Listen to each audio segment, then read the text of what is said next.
come lui vuole essere presente in aula e fare dichiarazioni sulla sua posizione e difendersi.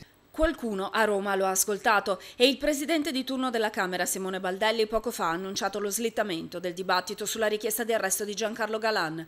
Galan è ricoverato in ospedale. L'USL 17 ha confermato che sono in corso accertamenti e terapie per le complicanze circolatorie dovute a una frattura alla gamba. È quindi impossibilitato ad intervenire alla seduta che era prevista per domani, come invece sarebbe stato intenzionato a fare in sede di discussione sulla domanda di autorizzazione ad eseguire la misura cautelare della custodia in carcere che lo riguarda. Viste le motivazioni della richiesta, ha spiegato Baldelli, l'esame viene rinviato a giovedì 17 luglio alle ore 11, garantendo così comunque l'esigenza di una tempestiva risposta della Camera alla richiesta dell'autorità giudiziaria.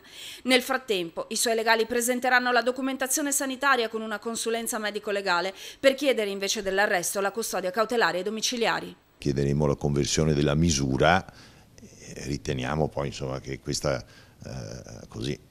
storia del carcere a ogni costo insomma, sia un po' superata. La parola spetta a Montecitorio, dove però tirano venti non propizi per l'ex governatore veneto. Anche chi ha la posizione più garantista dice che è ora di una svolta. Noi dobbiamo voltare pagina quando però quella pagina è scritta nella verità. Noi abbiamo bisogno di verità, di certezze, però anche di superare un'era. Rispetto a quella che è stata la fase del governo di Giancarlo Galan, che è durata 15 anni, adesso c'è un nuovo governatore. La responsabilità penale è personale.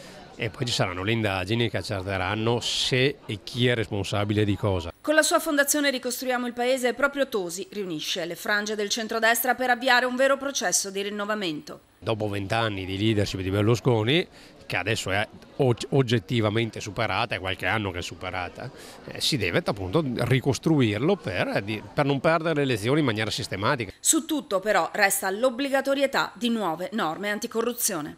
Chi ha rubato deve andare a casa per sempre e non può più avere posizioni di governo di nessun tipo. Non come in Italia, che spesso dopo qualche mese o dopo qualche anno si riciclano e tornano a gestire il potere come niente fosse.